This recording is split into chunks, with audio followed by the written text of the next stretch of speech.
Fenrir. Fenrir é o lobo idoso e doente de Atreus e Kratos. Após sua morte, Atreus lança um feitiço que transfere sua alma para sua faca. Durante a luta com Gar, Atreus insere sua alma no ex-prisioneiro de Elien, mudando sua natureza e ressuscitando Fenrir, que os ajuda durante os eventos de Ragnar e depois deles. Mitologia nórdica. Na mitologia nórdica, Fenrir é um dos 3 filhos de Loki da fêmea Jotunangerboa, sendo seus outros irmãos El e Jormungandr. Todos eles nasceram em Jotunheim. Uma vez que os deuses descobriram sobre sua existência, eles começaram a temê-los, pois profetizaram que esses 3 irmãos trariam grande infortúnio para os deuses devido à natureza de ambos os pais, seu pai Loki em particular. Posteriormente, Odin ordenou aos outros deuses que viajassem para Jotunheim e trouxessem os 3 irmãos até ele. Quando eles chegaram em Asgard, Odin jogou Jormungandr no oceano de Midgard e baniu El para Elien depois de dar a ela autoridade sobre os mortos. Fenrir, entretanto, foi mantido em Asgard, mas inspirou tanto medo nos deuses que apenas Tyr foi corajoso o suficiente para se aproximar do lobo e lhe dar comida.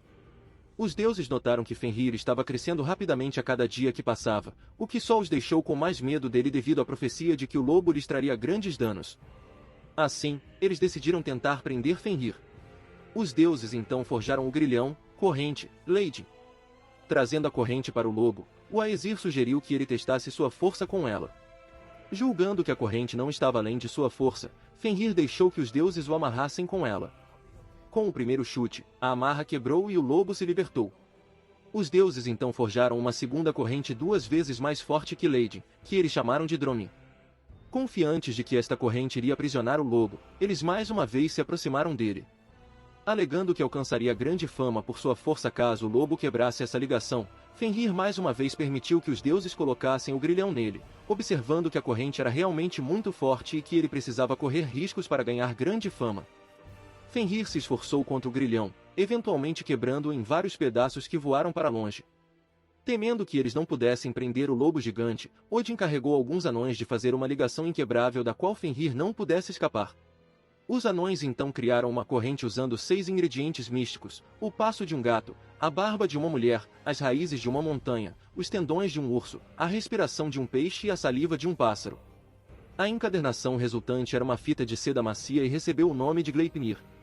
Depois que foi entregue aos Aesir, eles levaram Fenrir para uma ilha chamada Lingui, que ficava no meio de um lago chamado Ansvartnir, preto como breu. Lá, os deuses apresentaram Gleipnir a Fenrir, afirmando que apesar da corrente parecer uma fita de seda, mesmo os deuses não podiam rasgá-la e demonstraram isso puxando o grilhão com toda a força, mas não quebrou. No entanto, o Jotun ficou desconfiado devido à aparência enganosa da corrente e se recusou a se deixar amarrar, afirmando acreditar que a fita foi feita com arte e malandragem. No entanto, os deuses apelaram para seu ego, afirmando que Fenrir poderia facilmente quebrar uma tira de seda tão lamentável, pois havia quebrado 2 grandes laços de ferro feitos pelos próprios deuses anteriormente.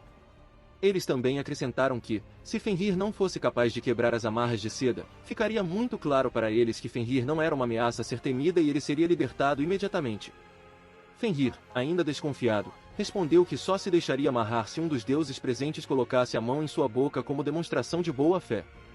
Se ele pudesse se libertar da corrente, tudo ficaria bem, mas se não o fizesse, o deus soltaria a mão deles.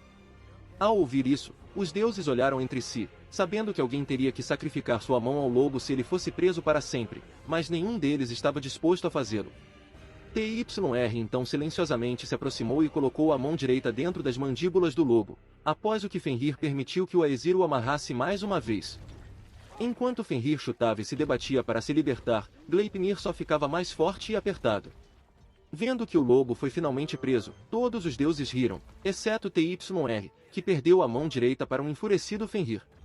Os deuses então pegaram uma corda singular chamada Gelgja, grilhão, que pendia de Gleipnir e a alimentaram através da laje de pedra Gjol, ressonante, e a prenderam profundamente no solo, após o que colocaram outra grande rocha Taviti, Baterer, em cima dela, para atuar como uma estaca de ancoragem.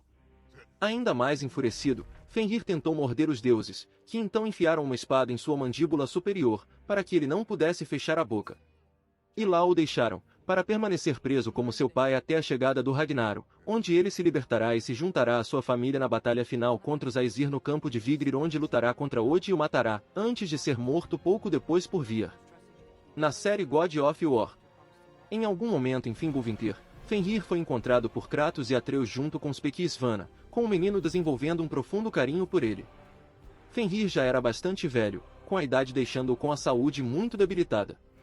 Atreus realmente acreditava que com bastante cuidado e esforço ele se recuperaria, mas a saúde de Fenrir só continuaria a se deteriorar até que o menino não pudesse mais negar. Fenrir faleceu no colo de Atreus enquanto fazia o possível para confortá-lo em seus momentos finais, embora o menino não percebesse que estava transferindo inadvertidamente a alma do lobo para sua faca ao fazê-lo. Atreus, aflito, logo partiu para enterrá-lo em algum lugar da floresta. Durante o tempo que passaram juntos em Ironwood, Angrboda percebeu que a alma de Fenrir estava armazenada na faca de Atreus, algo que ele próprio desconhecia. Apesar de seus apelos, Angrboda achou melhor não contar a ele sobre a identidade da alma, dizendo que descobriria a tempo.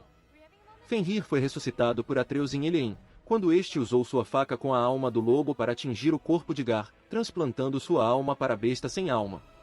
Assustado e confuso, Fenrir fugiria assustado, até que Kratos e Atreus o encontraram chorando em uma caverna. Depois de acalmá-lo, Fenrir se revelou, lambendo carinhosamente Atreus e obedecendo ao comando de Kratos para se sentar. Depois que Kratos ordenou que voltasse para casa, Fenrir exibiu sua nova habilidade de abrir fendas no tecido dimensional, criando um portal de volta para Midgard. Atreus logo confiaria a propriedade e o bem-estar de Fenrir a Angrboda, já que ela era mais habilidosa para cuidar do agora gigante lobo. Aparência: Fenrir parece ser um lobo comum com pelo cinza e branco, e denso, com íris cor de avelã vívidas e pupilas marrons claras. O pelo do lado direito de seu rosto estava descolorido de um branco brilhante. Depois que sua alma é transplantada para o corpo de Gar, o corpo deste último é transformado em uma versão superdimensionada da forma original de Fenrir. Poderes e habilidades: como um Elhou gigante renascido, Fenrir é um dos seres mais poderosos de todos os reinos, tendo poder suficiente para abrir buracos entre os reinos. Força imensa: Fenrir tem níveis tremendos de vasta força sobre-humana, sendo capaz de destruir as máquinas de guerra de Odin com facilidade e dispersar as forças de Odin. Durabilidade imensa: Fenrir, como um lobo colossal, tem níveis imensos de durabilidade sobre-humana. Criação de fendas interdimensionais: depois de ressuscitar no corpo de Gar, Fenrir ganhou a habilidade de abrir fendas para viajar entre os reinos.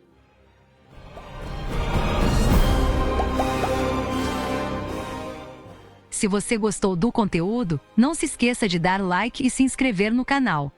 Eu fico aqui, até a próxima!